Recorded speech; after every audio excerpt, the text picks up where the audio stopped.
నియోజకవర్గంలో సుమారుగా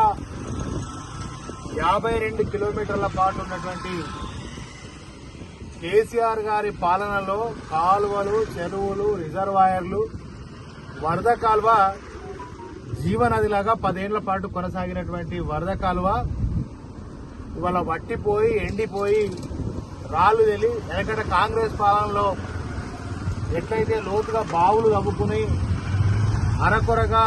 పంటలు సాగించుకున్నటువంటి రైతన్నకు తిరిగి కాంగ్రెస్ పాలనలో కరువు కాటకాలతో అల్లాడే పరిస్థితిని నెల రోజుల లోపే ప్రభుత్వం కాంగ్రెస్ పాలన వచ్చిన తర్వాత నెల రోజుల లోపే తిరిగి కరువు కాటకాలను అందించినటువంటి గొప్ప ప్రభుత్వం. అన్నదాతలను రైతన్న కళ్ళల్లో కేసీఆర్ గారి పాలనలో కళ్ళల్లో ఆనందం ఉంటే మరి గత 10 ఏళ్ల పాటు రైతన్న రైతు బంధు, రైతు రుణమాఫీ, రైతు బీమా ద్వారా పుష్కలంగా బంగారం అసంటి పంట పండించుకొని చాలా బ్రహ్మాండంగా సంతోషంగా ఉన్నటువంటి రైతన్న కళ్ళల్లో నేడు మళ్లీ తిరిగి కాంగ్రెస్ పాలనలో మరి రైతన్న కళ్ళల్లో కన్నీళ్లు తెచ్చినటువంటి కాంగ్రెస్ ప్రభుత్వం వాళ్ళ తిరిగి రైతన్న ఆత్మహత్య చేసుకునేటువంటి పరిస్థితిని కల్పించినటువంటి కాంగ్రెస్ ప్రభుత్వం ఇప్పుడే కౌలు రైతు తిరుపతి మల్యాలలో మాట్లాడుతూ అన్నా నీళ్లు లేవన్నా,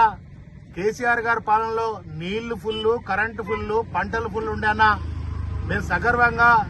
రైతు బంధుతో ఆత్మ గౌరవంతో బతికినామన్నా, తిరిగి కాంగ్రెస్ పాలన ఆత్మహత్య చేసుకునే పరిస్థితి ఉందన్నా అని చెప్పి ఇప్పుడే కౌలు వైపు తిరుపతి మాట్లాడి 2 ఎకరాలు సాగు చేస్తలేమన్నా నీళ్లు లేక అని చెప్పి చెప్తే, నారు పోసుకున్నాం కానీ నీళ్లు లేక ఇక పంట పొలాన్ని పండించుకునేటువంటి పరిస్థితి లేదన్న ఆత్మహత్యే శరణ్యమని ఆ కౌలు రైతు మాట్లాడుతుంటే చాలా బాధేసింది. కాంగ్రెస్ ప్రభుత్వంలో ఉన్నటువంటి రేవంత్ రెడ్డి, స్థానికంగా ఉన్నటువంటి శాసనసభ్యుడు సత్యం నీళ్లను త్వరితగతంగా గతంలో కేసీఆర్ గారి పాలనలో ఎట్లయితే 10 ఏళ్ల పాటు జీవనదిలాగా ఉన్న వరద కాలువను